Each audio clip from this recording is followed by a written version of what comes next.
Alhamdulillahirabbil alamin wassalatu wassalamu ala asyrofil anbiya'i wal mursalin sayyidina Muhammadin wa ala alihi washabihi ajma'in amma ba'du. Al-mukarramul mukarram yang saya hormati pimpinan Pondok Pesantren Al-Jihad Abi Kiai Haji Abdul Muthtalib Sekardi dan Umi Haji Siti Aisyah Khalis. Mudah-mudahan kita doakan Abi dan Umi selalu sehat, panjang umur dan selalu dalam lindungan Allah. Juga kita hormat para ibu-ibu Majelis Taklim Al-Jihad rahimakumullah. Enak.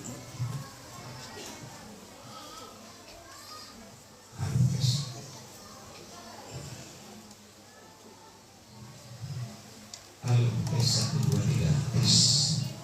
Halo, halo, halo tes 1. Halo. Pas. Halo.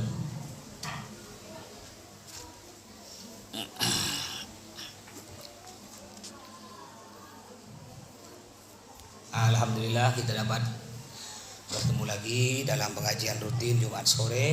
Oh iya Bu, juga ini ada pengajian rutin setiap sebulan sekali ya. Majelis Taklim Asy-Syatiri setiap tanggal 6. Kebetulan hari ini tanggal 6, yang mau ikut silahkan malam ini. Pokok intinya setiap tanggal 6 di rumah saya sendiri ya. Yang dekat-dekat, yang jauh pun tidak apa-apa. Pokok dari habis maghrib baca roti haddad, baca serakal sampai isya. Nanti isya mulai taklim 2 kitab. Kitab Safinatun Najah dengan kitab Al-Kabair. Sampai insyaallah paling lama jam 8:30 atau jam 8:15. Silakan malam ini ya, pokok tiap tanggal 6. Ini udah kelima kalinya. Baik, bismillahirrahmanirrahim. Kita bahas tentang penyakit hati itu ya.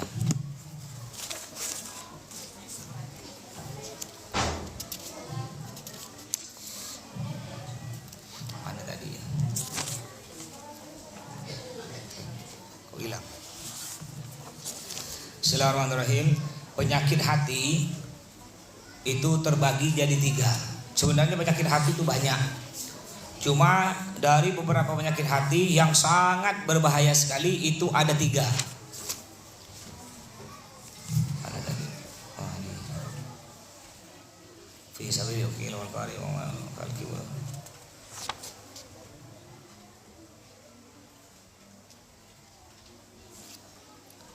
Ria ini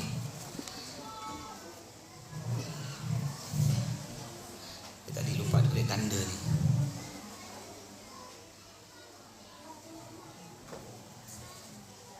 Oh di sini.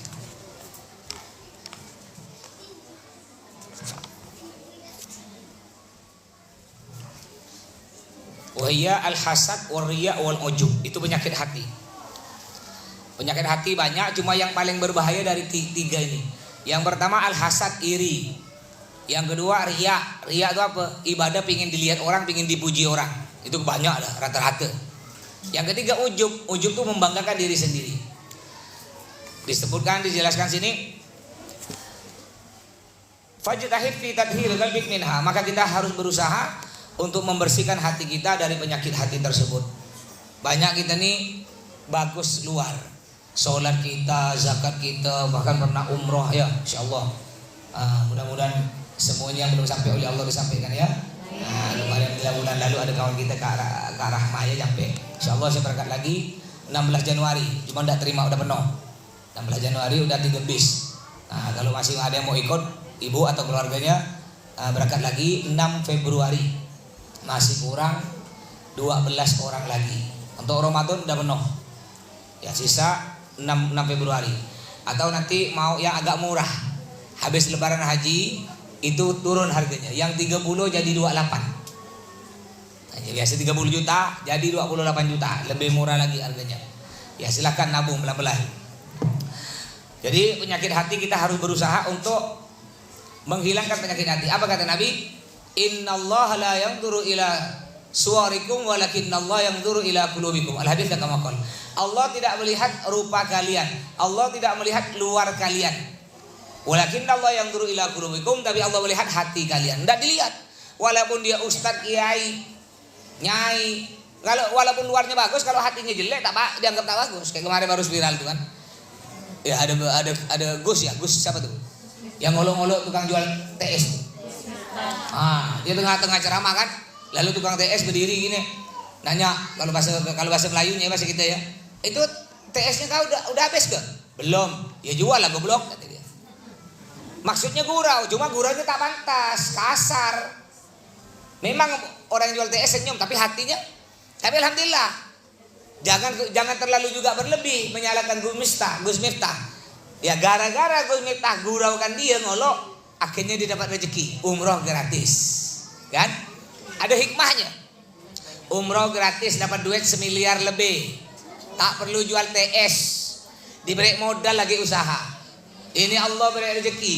Jadi sebenarnya walaupun memang Gus Miftah salah, tetap salah. Ya salahnya tadi nyakitkan hati orang. Cuma kalau orang paham, alhamdulillah, pandai bersyukur. Alhamdulillah, Allah beri rezeki aku gara-gara ini. Kok enggak? Kalau tak ada gara-gara ini nih, aku tak mungkin nyampe ke Makkah, tak mungkin dapat duit 1 miliar.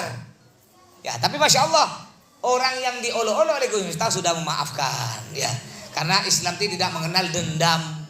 Islam mengajarkan kita untuk saling memaafkan.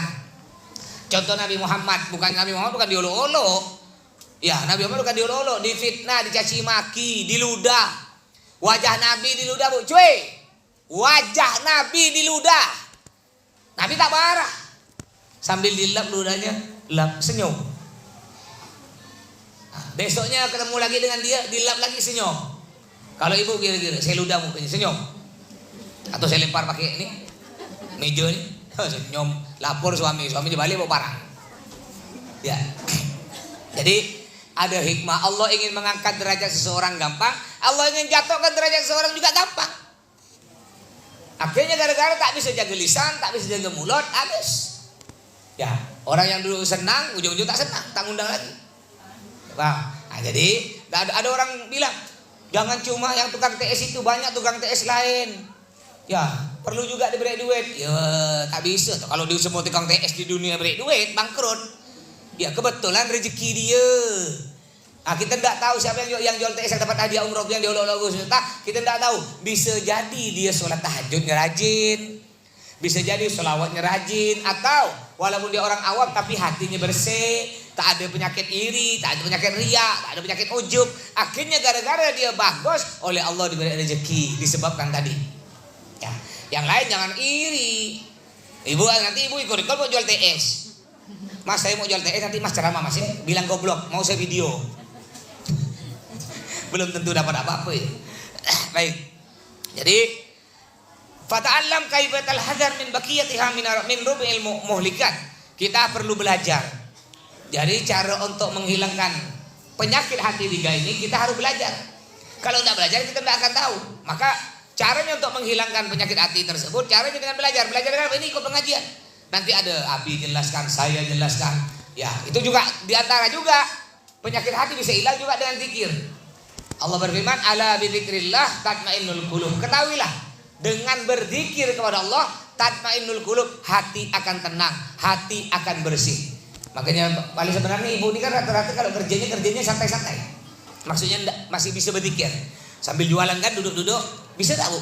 Ibu kan rata-rata ini pedagang kan rata-rata. Ada nggak yang kerja bangunan? Ada nggak? Saya pernah ceramah ke Malaysia. Dulu sebelum corona saya ceramah ke Malaysia 4 hari di Miri. Pakai pesawat dari Pontianak ke Kuching, lalu ganti pesawat dari Kuching ke Miri. Yang ngundang saya TKI. Ketika saya sebelum ceramah pagi-pagi saya jalan-jalan, banyak perempuan kerja bangunan di Malaysia. Bukan cuma laki-laki, perempuan. Cuma perempuan gajinya separuh. Kalau laki-laki itu gajinya bisa 200 sampai 300 ribu, perempuan 150 ribu. Banyak. Ya saking sulitnya cari duit di negara kita ya. Lalu di sini ada enggak? Ibu-ibu al-jihad yang kerja bangunan. Yang bangunan di sini ada. Masya Allah hebat. Berarti berotot tuh.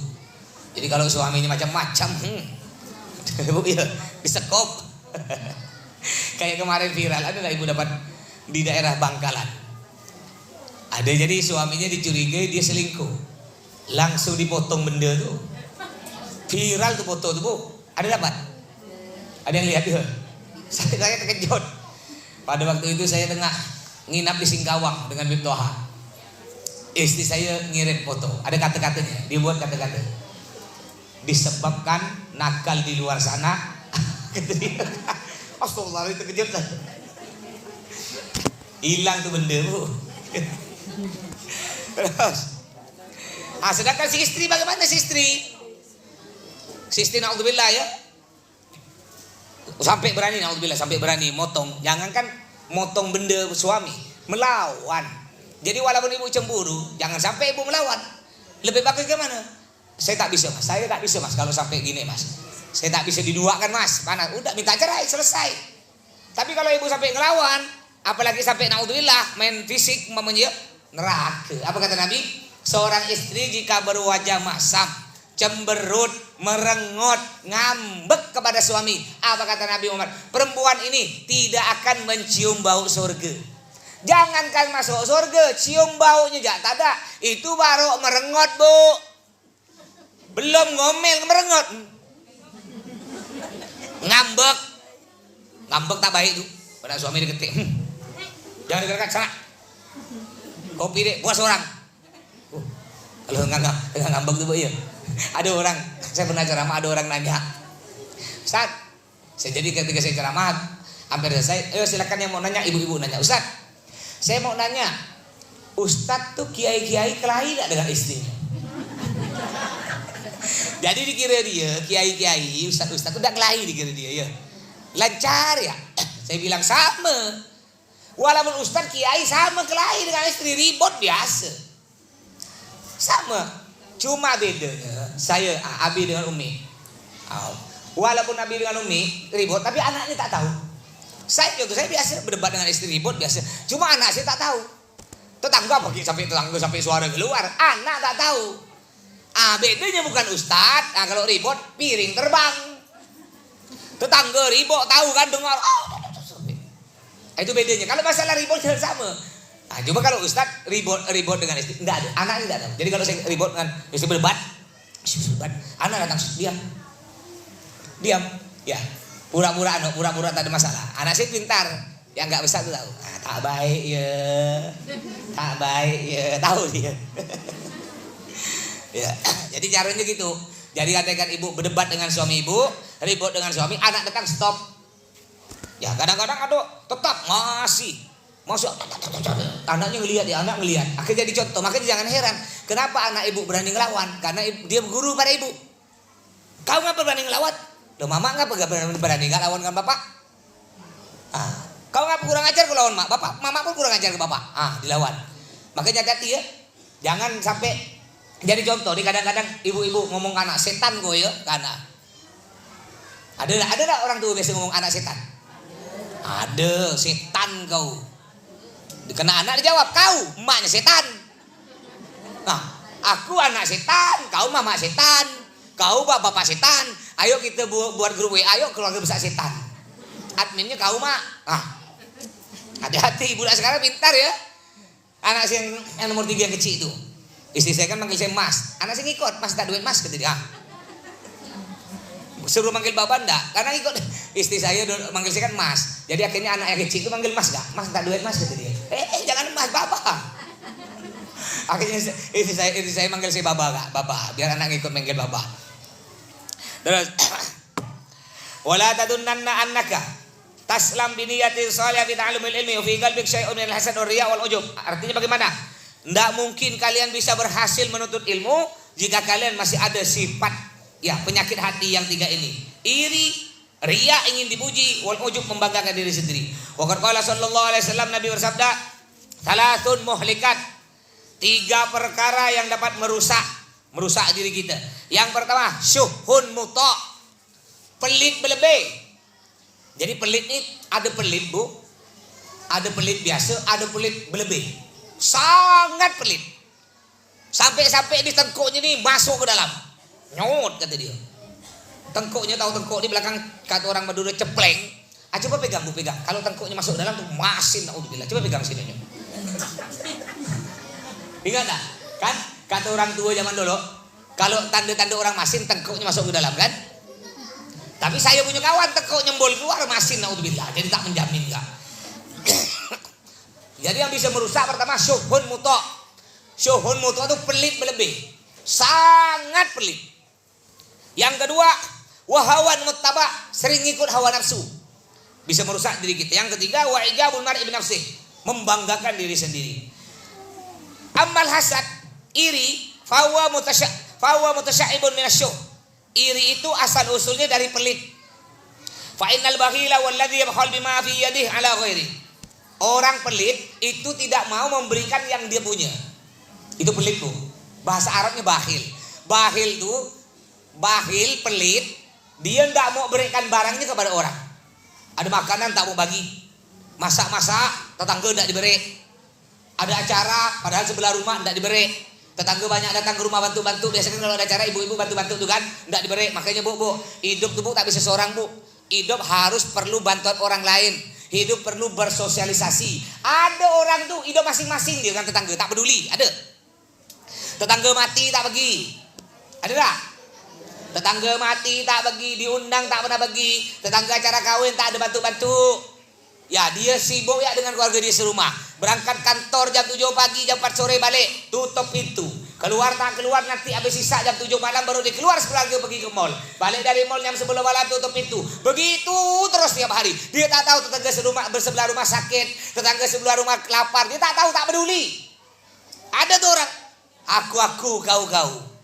Dia kira kalau ada apa-apa di rumah dia, kebakaran, kemalingan, kebanjiran, dia kira keluarga dia seberang yang bantu. Kalau bukan tetangga, kalau ada kebanjiran bu, ibu masih mau nunggu keluarga di seberang bu? Tak mungkin kan? Tak mungkin keluarga yang seberang bu bantu dulu. Siapa dulu yang akan bantu kalau ada kebakaran? Tetangga. Kalau kita tidak bagus dengan tetangga, rumah kita kebakaran, tetangga ngocol pantun, kata orang Madura, mengeluarkan pantun. Apa pantunnya? Tutul becoklat tulat. Nyaman kau kalau ada kebakaran. Nyaman. Ya mati-matilah kau. Kenapa? Karena kita tak bagus. Tapi kalau kita bagus dengan tetangga bu, bagus. Rumah kita ada kebakaran ya. Udah mulai asap. Jangan kan kebakaran, ada asap. Kita padahal bakar-bakar bah di halaman rumah. Kalau tetangga kita bagus, langsung bekerja. Rumah kau apa? Tak ada bakar. Oh bakar. Astagfirullah ya Allah, ada apa? Aku kira ada apa kau ya Allah. Itu tetangga bagus. Kan ada kan tetangga masya Allah biasa kan? Makanya kita tidak bisa hidup seorang, harus bermasyarakat. Jadi orang pelit dia tidak mau berikan barangnya kepada orang. Ada lagi syahih ini bu di atas pelit. Huwallazi yabkhal bi ni'matillah wa ya fi khazaini qudratihi la fi khazaini ala ibadillah. Kalau syahih di atas pelit, dia tidak mau beri barangnya dan melarang orang untuk beri barangnya kepada orang lain. Itu di atas pelit. Masin kedekut, belipat. Contohnya siapa? Ketika ibu buat acara nih di rumah, tetangga ibu nih yang masin batu-batu. Ketika ibu mau break, nanti rumah sebelah sana mau kuantar kirim. Tak usah kuantar dia tak usah. Nyaman dia, simpan dia nanti kau makan anak-anak kau. Ada orang nak sedekah ke pesantren 100.000, tak usah 10.000 ya. Dia melarang orang untuk bersedekah. Ini syahih bahasa Arabnya. Dia pelit untuk diri sendiri, enggak mau bersedekah juga ngelarang orang. Ada enggak biasa bu? Ada kan? Ketika ibu nak sedekah banyak, tak usah. Bagus simpan duit kau, tinggal ganti motor, beli HP. Itu syahih bahasa Arabnya. Juga syahih nih bu, bukan cuma pelit ke orang lain, dia pelit ke diri sendiri. Pelit ke diri sendiri, dia kaya, mampu, tapi tiap hari makan lauknya peteri 3 buti. Makanlah cabai rawit terus, cabai garam, micin, jeruk sambal. Alasannya padahal rumahnya besar rumah. Mobil 3 buti bersusun. Teri pun tak biar penghematan tidak digoreng, direndamkan air panas. Itu mau dihitung 2 ke 4 11 buti. Ngapa ganjil sunnah? Ganjil sunat. Makan tiap hari itu. Apa gunanya kita kaya bu? Tak ada dinikmati bu. Ujung-ujung kalau udah stroke gini, baru kalau tahu aku nak makan di mall kata dia.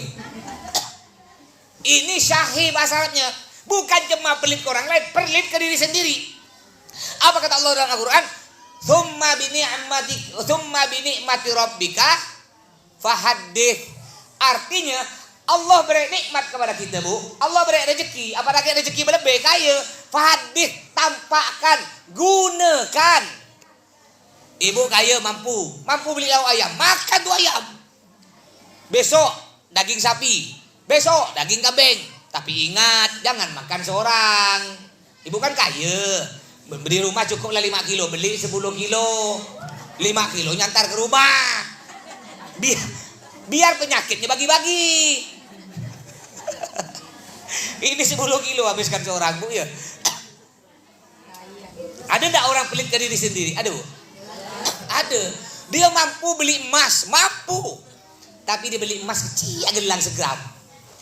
Kalau ibu mampu beli gelang 5 butir, beli 5 butir, pakai. Apa kata Allah? Tampakkan nikmat yang Allah berikan. Tapi ingat, bukan niatnya sombong. Niatnya apa? Mensyukuri nikmat yang Allah beri. Ya, ibu juga jangan iri, Bu. Kadang-kadang ada iri. Ngelihat tetangga punya gelang banyak, gelang 20. Nah, ada tuh, ada tak? Padahal sebenarnya dia pun pingin gak, cuma dia tak mampu. Cobalah dia kaya, paling lebih banyak dari itu. Takut kaki pun 20 gelang. Jangan ibu iri. Dia kaya, alhamdulillah, dia bersyukur. Ya, dia menampakkan nikmat. Jadi kata Allah, kalau ibu punya rezeki, tampakkan rezekinya, gunakan. Terus, wal hasud walladhi yashukku alaihi in amallah ta'ala min khazaini qudrati ala abdin min ibadihi bi ilmin aw malin aw mahabbah fi qulubin nas aw haddin min al hudud hatta annahu la yuhibbu zawalaha anhu. Jadi yang dinamakan iri itu dia tidak senang melihat nikmat yang Allah berikan kepada orang lain dan dia ingin nikmat tersebut hilang.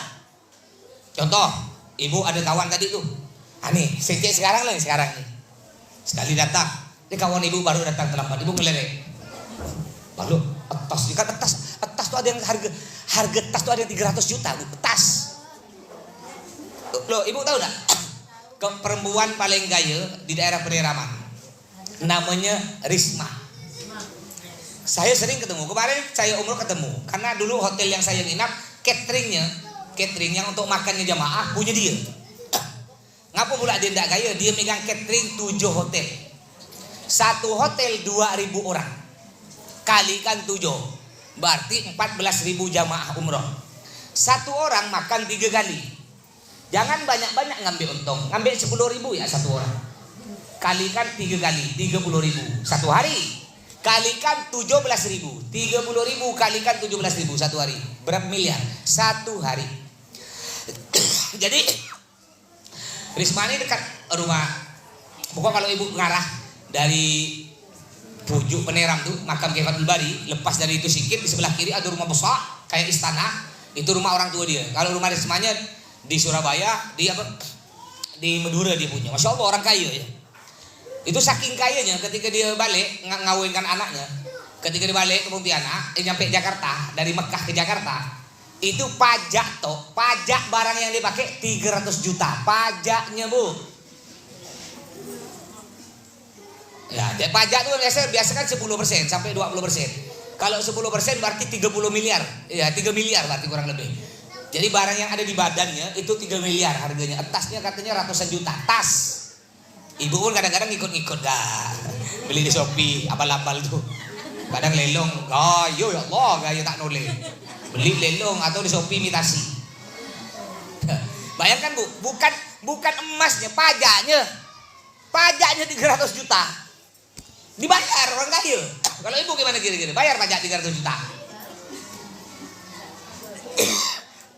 Jadi tanda orang iri ya. Tanda orang iri, dia tuh tak suka melihat nikmat orang dan ingin nikmat tersebut hilang. Mama, ini contoh tadi sekarang nih. Ada jamaah kita nih, jamaah pengajian datang terlambat. Ibu lihat, lalu tasnya ini 50 juta. Lihat gelang iri. Mudah-mudahan kena copet orang. Mudah-mudahan kena jambret. Mudah-mudahan tangannya kodong kena sebat orang. Itu namanya iri. Jadi iri itu, Bu. Iri ingin, dia tuh beringin nikmat tersebut hilang dari dirinya, dari orang tersebut yang dia tidak suka. Ada lagi ghibthah. Ghibthah ini iri juga, Bu. Cuma dapat pahala. Ghibthah ini iri dapat pahala. Seperti apa contohnya? Ada kawan ibu datang pengajian jam 2 siang. Jam 2 siang dia udah datang nih ke sini. Dia masih zikir, baca Quran. Ibu tak mau kalah, iri kan? Dia jam 2 aku tak mau kalah. Aku jam 1 udah mau berangkat ke jihad. Itu iri yang dapat pahala. Contoh lagi, ini rupanya kawan-kawan nih setiap ini kan nanti kan ada duit yang jalan. Pakai apa biasa kotak ya? Mana kotak? Pakai apa? Plastik ya. Ketika ibu ngelerek kawan ibu masuk warna biru. Berarti duit berapa warna biru? Ibu tak mau kalah. Iri ibu.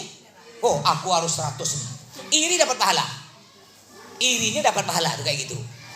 Di sebelahnya tak lihat gak? 100 selembar, 5 lembar. Sebelahnya ke 10 lembar. Sebelahnya ke bawa balik datang ke sekilo warna merah. Giggle. Itu iri yang dapat pahala. Kayak gini umpama kemarin Kak Rahma baru berangkat dengan saya bulan lalu. Ibu iri. Padahal Rahma kan dulu jualan, sekarang kan tak jualan dia. Kenapa pula dia? Aku nih jual, tak bisa kan? Aku pokoknya harus nabung. Aku tak mau kalah, harus nabung. Harus aku berangkat gak? Akhirnya berangkat, dapat pahala. Itu iri dapat pahala. Itu yang dapat pahala. Yang tak dapat pahala yang dosa kayak tadi. Ketika kita dengar berita kawan berangkat umroh, mudah-mudahan pesawat jatuh. Kan? Nanti mudah-mudahan di Mekah ditimpa keren. Dulu yang tahun 2016 ingat gak? Yang di Mekah yang ada keren itu ada bu, yang ada kalau di pelabuhan yang dari besi panjang ini ngangkat peti kemas. Pernah lihat? Yang biasa bangun hotel tinggi-tinggi, besi panjang. Kan pernah kejadian 2016. Orang asik-asik sholat. Ini keren tuh ada belasan buti. Jatuh kena angin topan. Jatuh saya. Itu kepala tuh kayak tapai. Orang tengah sholat, stres, bukan cuma kepala. Di sana kepala, di sana tangan, di sana kaki, ribuan orang yang mati. Ada orang iri yang dosa. Ketika berangkat kawannya umpamanya umroh, mudah-mudahan ada kayak keren jatuh angin kemarin. Mudah-mudahan keren jatuh kena pala mati dia mudah-mudahan. Ya, macam-macam. Itu orang iri yang tak dapat pahala. Terus. Falidzalika qala sallallahu alaihi wasallam, Nabi bersabda, hati-hati ya. Yang punya penyakit iri, apa kata Nabi? Al-hasad yakulul hasanat kama ta'kulun narul hatab. Yang artinya iri dengki dapat memakan amal ibadah sebagaimana api memakan kayu bakar. Jadi iri dengki dapat memakan pahala, bu, dapat menghilangkan pahala seperti api makan kayu bakar. Jangankan kayu bakar, rumah besar, kena api, paling lama berapa jam habis itu rumah? 1 jam, tak sampai 1 jam, apalagi kena angin. 15 menit rumah besar kena api, habis. Kayu bakar kena api sebentar. Sama dengan orang iri. Ibu tiap hari sholat tahajud, tiap hari puasa, tiap Senin Kamis puasa, tiap hari ibu bersedekah, tiap hari baca Al-Quran, tiap hari berzikir. 1 kali ya ibu iri, semua amalnya hilang tak bersisa. Rugi. Caranya bagaimana, Mas? Kalau kita udah terlanjur iri, Mas, ngelihat ada kawan pamannya berangkat umroh, ada kawan beli emas, ada kawan beli mobil, ganti betul kalau bangun rumah kita iri, istighfar, astagfirullahaladzim. Tanda orang iri, senang melihat orang susah melihat orang senang. Itu tanda orang iri. Senang melihat orang susah. Kalau ada tetangga kebakaran, kemalingan, kebanjiran, anaknya tabrakan, itu orang iri nyaman, senang dia. Tapi sebaliknya orang iri susah melihat orang senang. Tak bisa dia lihat orang senang. Ada tetangganya beli sepeda engkol, demam 3 hari 3 malam. Dapat sebulan tetangga beli sepeda motor, sesak napas. Dapat sebulan tetangga beli mobil, mati. Itu orang iri itu. Kalau dengar duit, kau tak tahu tau, Bu Haji sebelah rumah tuh barusan diganti mobil yang 2 miliar. Benar ke? Obat. Kata kumikil gigil. Itu ibu. Jadi ibu punya penyakit iri. Apa ndak lihat ketika ibu dengar ada tetangga kawan dapat nikmat, ya bisa beli mobil, bisa beli motor, ganti motor, langsung hati seret. Kadang-kadang kan kalau iri seret kayak ada pisau gitu. Itu ya. Pernah bu terasa bu? Pernah. Ya tetap pernah, saya pun sama, kita manusia. Cuma cepat ketika datang penyakit, astagfirullahaladzim. Cepat istighfar. Astagfirullahaladzim. Kalau bisa biar ibu hilang penyakit ini, ibu doakan dia. Ketika ibu ngelihat tetangga ibu jalan nih, Baru datang bujang dari toko, saya pick up datang. Pick up, 2 pick up. Satunya motor PCX buka bungkus. Di belakangnya nyusul kulkas 2 pintu. Ya harga 15 juta yang 2 pintu begini. Bukan yang itu murah. Kalau udah kulkas begini, seret. Itu mainnya 15 juta, Bu. Di rumah Ibu yang mana bukanya nih? Kayak di rumah Abi nih, pernah lihat kan? Jadi buta kayak lemari. Itu main 15. Ya, sama di rumah saya pun tak agak-agak.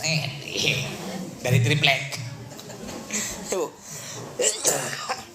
Melihat tetangga 2 pickup datang depan dia. Set, PCX. Keluar lagi, belakangnya nyusul. Kulkas yang 2 pintu yang begini, yang 15 juta. Ibu iri. Lawan, Bu. Astagfirullahaladzim. Ibu keluar rumah, doakan bagus. Masya Allah, Kawati, alhamdulillah bisa kau beli PCX. Walaupun hati, Masya Allah Kawati. Lawan, Bu, emang payah Bu ya. Tak apa-apa, lawan tuh setan. Doakan aku Lawati, mudah-mudahan aku bisa beli PCX. Tapi aku bisa nak minjam kapan-kapan nak ngerasa, Bah. Ya, boleh. Sebenarnya iri, tapi lama-lama ibu doakan bagus. Pelan-pelan ibu doa lawan iri. Insya Allah nanti ibu pun bisa beli ganti PCX tersebut. Ya, terus. Tadi kalau ibu piara iri, ngintip dari jendela. Bang. Wati, paling mengkredit Bang. Kalau enggak kredit diminjam di bank duit itu, mana pula dia bisa beli PCX, Bang? Bang lah. Dipiara, tak bisa tidur. Jong-jong kena penyakit, mati. PCX tak dapat, kulkas tak dapat, yang dapat mati kena bangkong, kena malaikat. Tapi kalau ibu doa bagus, keluar rumah, Masya Allah Wati, doakan aku lah Wati, mudah-mudahan aku bisa. Amin. Wati doakan amin. Malaikat aminkan. Dapat awal bulan, ibu bisa dapat kulkas, bisa dapat motor, sehat panjang umur, hilang penyakit iri. Oh ya, terus. Yang kedua, penyakit selanjutnya yaitu ar-riya. Mana tadi?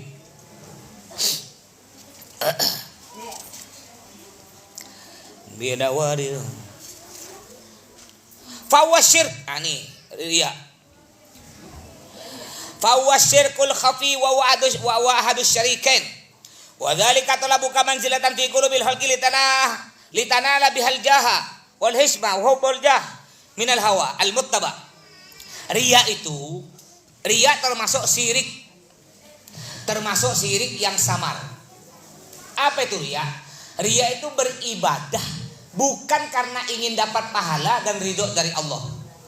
Jadi dia beribadah hanya ingin dipuji oleh manusia. Makanya riya itu disebut mirip syirik. Syirik itu apa? Syirik itu menyembah selain Allah. Riya bukan syirik tapi agak mirip syirik. Ibu sholat, kita sholat nyembah siapa? Nyembah Allah. Sholat hanya untuk Allah. Tapi ketika kita sholatnya riya, Allahu Akbar. Ya dilihat karena orang kita sholat, hati masih bangga. Oh berarti kau sholatnya bukan untuk Allah. Kau berdua kau. Allah kau duakan. Kau sholat untuk Allah juga untuk yang lain. Makanya disebut syirik. Ya, jadi riya ingin dipuji. Contohnya umpamanya kalau sholat di masjid, sholat sunnah 2 rakaat setengah jam. Kalau di masjid dilihat orang, Allahnya panjang. Allahu Akbar. Subhana rabbiyal azimi wa bihamdihi. Nyaring subhana depan orang di masjid. Kalau bahasa zikir Allah lama. Kalau amin depan orang 2 rakaat setengah jam.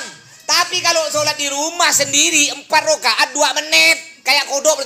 Assalamualaikum. Itu namanya riya.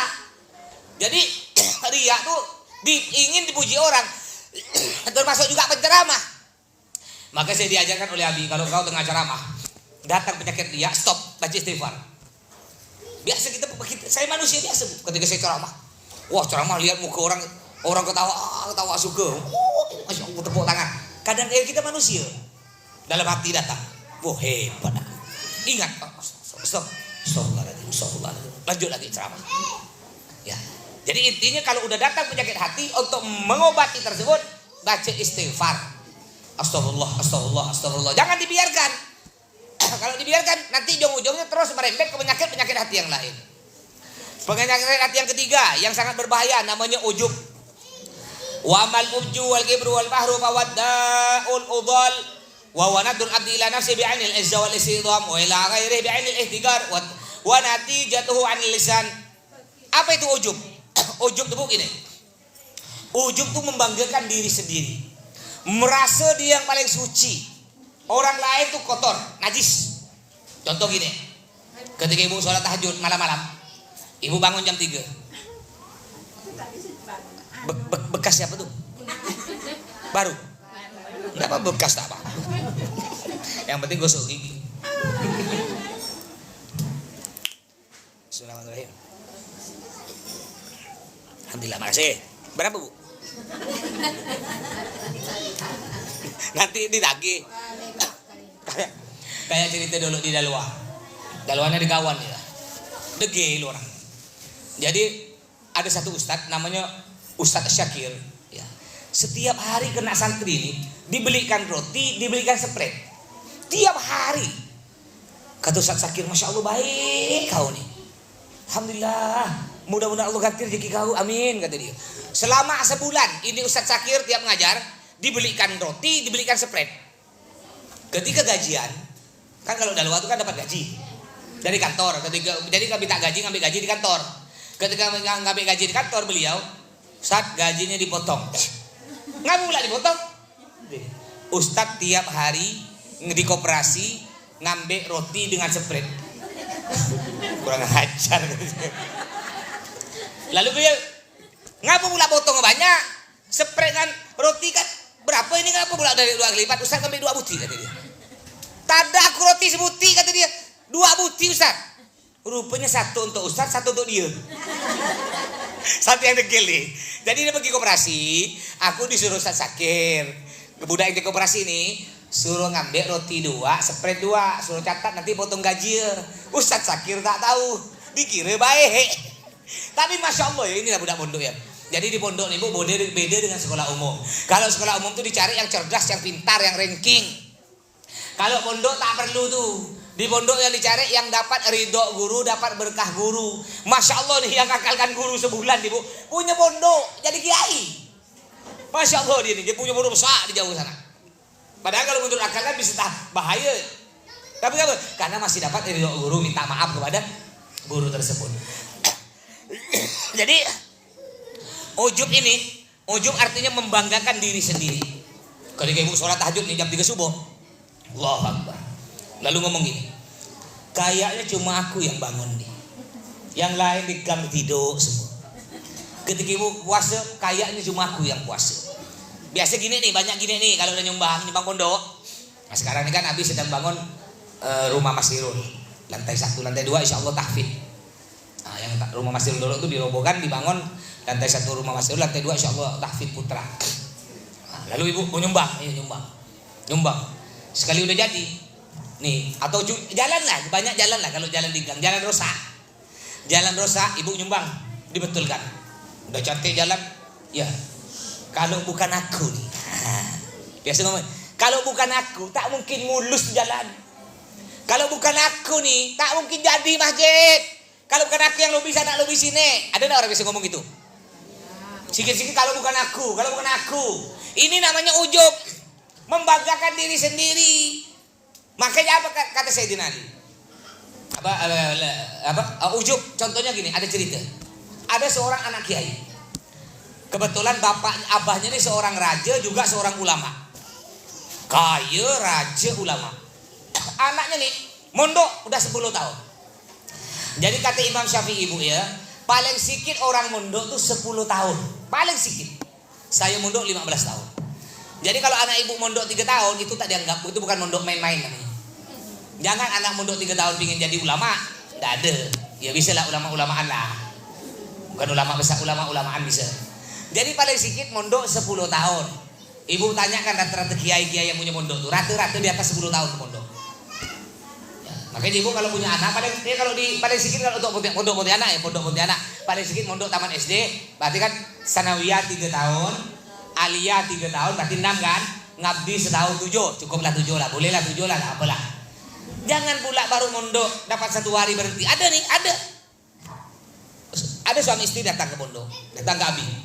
Dia punya anak perempuan 1 ya, anak tunggal. Pagi diantar, anaknya 1 yang ngantar 3 mobil keluar gitu.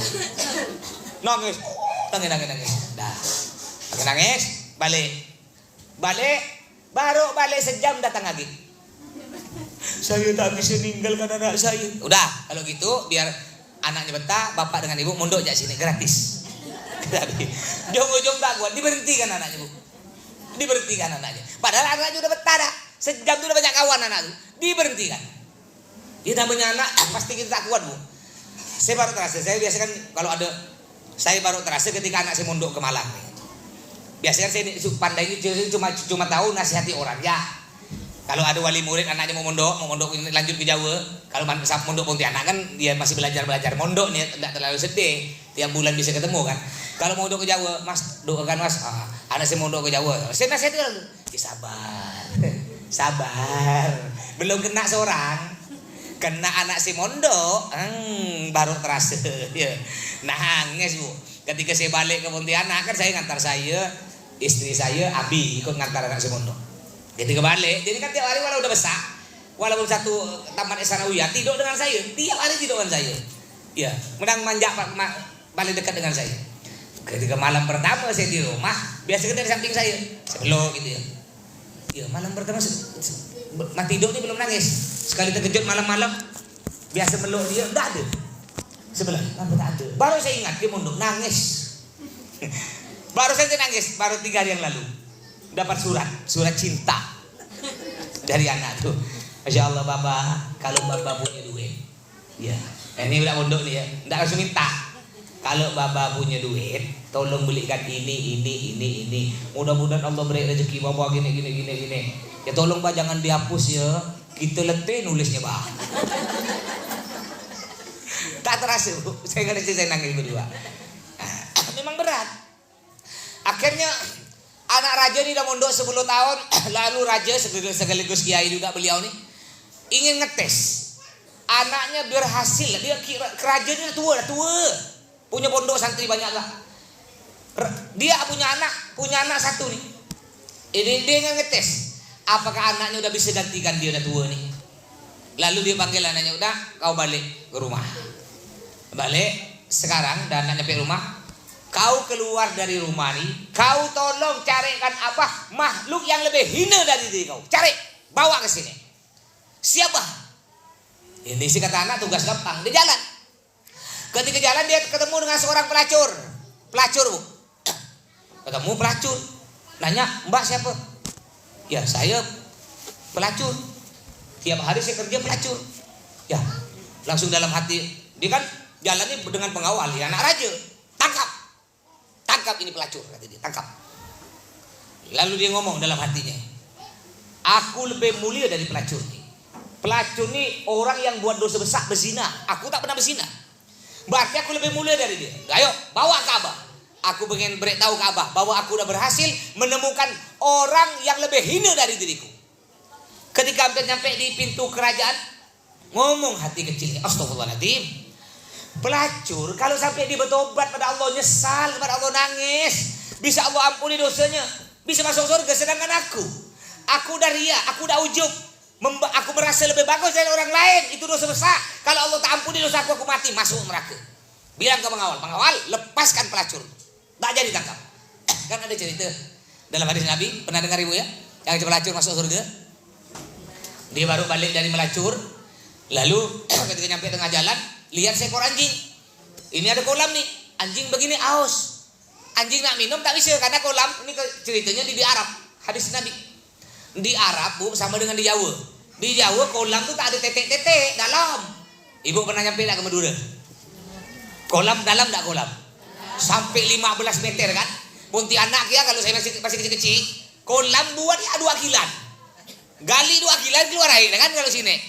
Di Jawa, di Arab tuh sampai 30 meter, 20 meter baru ada. Itu anjing haus tak minum tak bisa.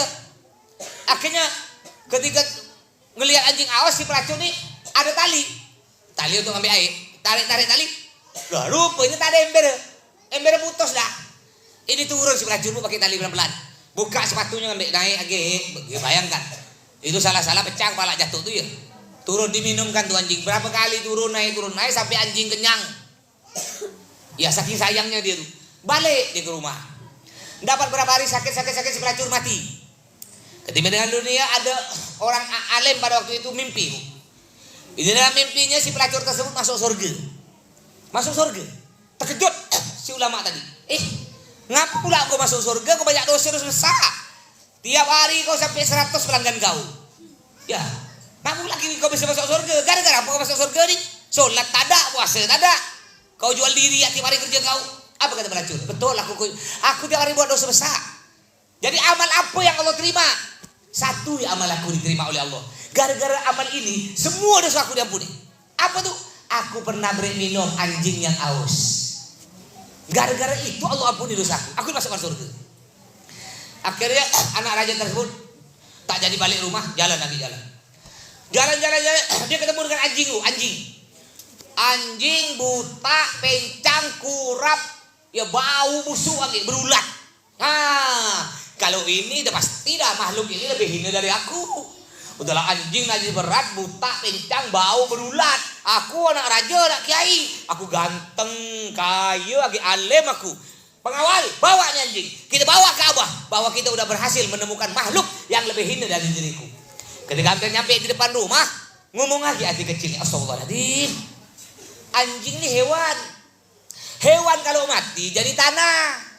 Tak mungkin nanti di akhirat hewan ditanya kerja, tak mungkin malaikat tanya jing kau sholat ke jing, tak ada jing kau udah umroh berapa kali jing, tak ada. Jadi anjing mati jadi tanah, sedangkan aku kata dia, kalau aku mati aku akan ditanya kerjaku, aku udah berhasil lebih mulia, dimasukkan neraka aku, enggak, anjing ini lebih mulia dariku. Pengawal lepaskan anjing. Akhirnya balik ngadep abahnya bu, ngadep raja, tak bawa apa-apa. Masuk. Abahnya nanya, udah, kau udah berhasil dapat makhluk yang lebih hina dari diri kau? Enggak ada, Pak. Mabulah tak ada. Enggak ada yang lebih hina dari diri saya, Pak. Yang paling hina di dunia, bahkan daripada anjing sekalipun, saya lebih hina dari anjing tersebut, Pak. Apa kata abahnya? Kalau begitu kau udah berhasil, bisa gantikan abah. Jadi artinya gimana? Kalau kita masih lebih bagus dari orang, jangankan dari orang, dari hewan sekalipun, berarti kita belum bersih hati kita, Bu. Makanya jangan merasa lebih bagus. Tidak apa-apa kita merasa lebih hina dari orang lain. Hina di hadapan manusia tidak apa-apa. Yang penting tidak hina di hadapan Allah, bahkan mulia di hadapan Allah Subhanahu wa taala. Ya, baik, ada pertanyaan silakan. Bebas tentang bab ini atau bab yang lain. Kalau dia Mas. Silakan pada orang Madura kan banyak emas, Mas. Aku dungan kan sekarang pas kalung asa bayi umur itu dia ada kau lihat Mas. Dia orang Arab dia kalungnya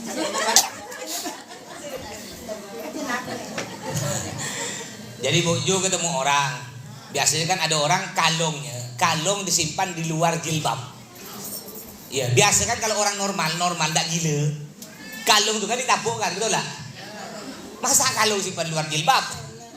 Lalu bojo bilang dalam hati, apa ya orang dalam hati dia? Apa ya orang ini? Kalung Jawa amat simpan luar jilbab. Itulah bu yang disebut dengan iri.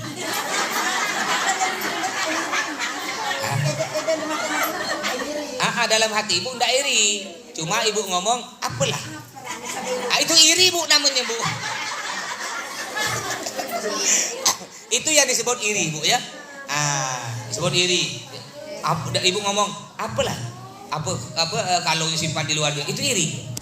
Ya. Kita tidak boleh berburu sangka. Mungkin bisa jadi dia simpan di luar, mungkin di dalam kena gatal-gatal. Kali lah bu ya. Kali.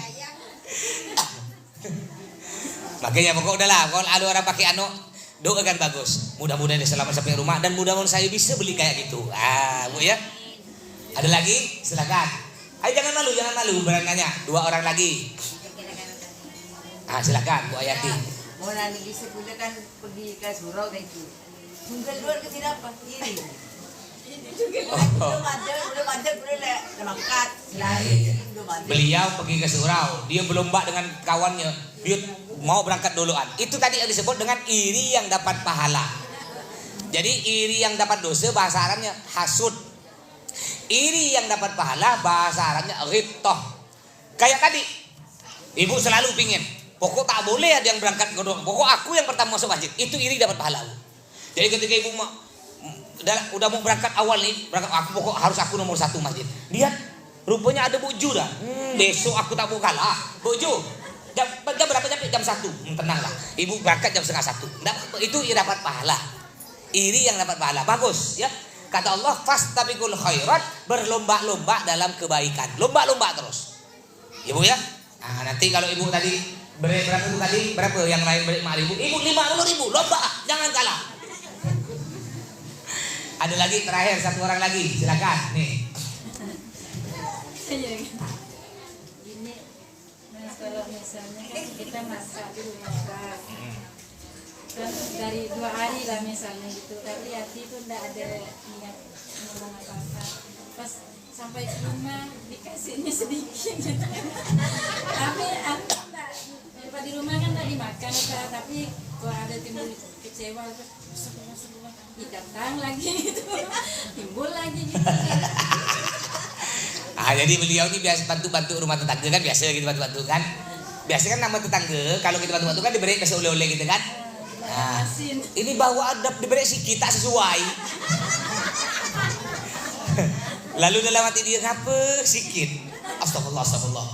Dapat sejam ngapa sikit? Astagfirullah. Dan ujung-ujung jadi pikiran ngapa sikit? Astagfirullah, ngapa sikit? Astagfirullah, ngapa sikit? Itulah penyakit hati.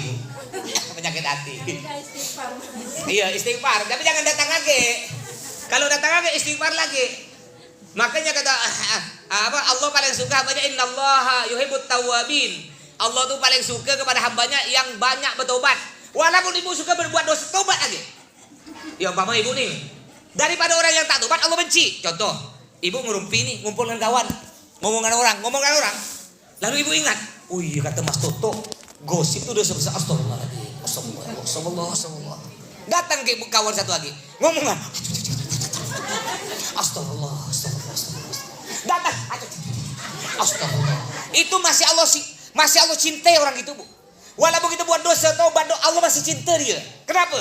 Dia masih ada niat untuk tobat. Daripada udah tak buat dosa, tak pernah minta udahlah buat dosa, tak pernah baca istighfar.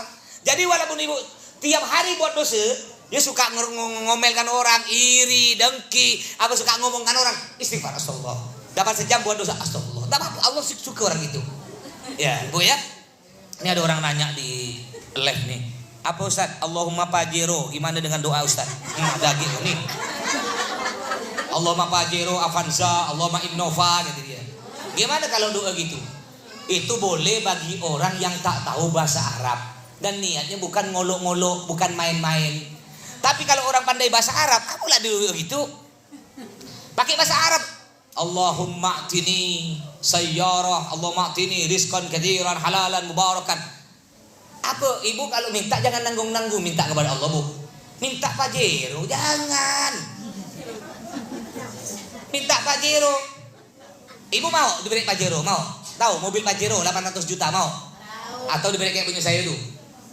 Fortuner harganya 800 gak barunya. Mau? Ibu diberi pajero oleh Allah tapi ibu lupa. Oleh Allah ibu diberi pajero harga 800 juta, diberi Fortuner 800 juta, diberi Alphard harga 1.300.000.000. Cuma ibu lupa berdoa, minta sehat. Pajero, Fortuner dengan Alphard datang ke rumah. Baru datang, ibu sakit. Alhamdulillah. Lupa ibu berdoa minta sehat, langsung stroke. Tak bisa nyentuh tuh pajero. Makanya jangan cuma minta pajero, minta ke Allah, mintanya doa jangan. Kalau minta ke Allah, kata Nabi Muhammad, innallaha yuhibbul muliha fid du'a. Allah paling suka kepada hambanya yang maksa-maksa minta pada Allah, maksa-maksa, minta banyak-banyak. Jangan tanggung minta pajero, minta apa? Minta langsung. Ya Allah, berilah saya yang jadikan saya orang yang paling kaya. hartanya melimpah, barokah. Kalau kita doa gitu, jangankan Pajero, mobil apa yang paling mahal? Paling mahal ini mobil Ferrari Bu, 12 miliar. Yang punya di Pontianak ini antaranya kawan saya, Jakaria Bos Keratum. Insya Allah umroh dengan saya bulan Januari. Anak buahnya 35 orang diberangkat gratis, termasuk Bib Muhsin, putra Bib Anis, Habib Salim, mantunya Pak Nur tuh digratiskan juga 35 orang. Termasuk nih Tebok, mantu putra Kak Barudin tuh Ismail, Rasidi, itu digratiskan juga. Ustaz Haji Sahri yang mulia itu digratiskan. 2 tahun lalu dia berangkatkan anak buahnya 50 orang gratis. Itu baru orang kaya dermawan. Di Pontianak ini di tempat itu banyak orang kaya harta, tapi sedikit yang kaya hati. Betul lah? Kaya harta banyak. Ini Masya Allah. Kawan saya itu Jakaria alumni Dalwa, dia punya mobil namanya Ferrari, harganya 12 miliar. Jadi ibu jangan minta Pajero, minta aja ya Allah, jadikan saya orang paling kaya ya Allah, rezeki berlimpah, barokah. Bukan cuma Pajero, pabriknya Pajero ibu bisa punya. Paham kau? Dah sampai sini lah. Udah malam ya. Silakan yang mau hadir nanti habis maghrib ya silakan, atau nanti habis isya acara inti taklimnya sih, taklim intinya habis isya langsung kitab. Kalau habis maghrib tuh baca di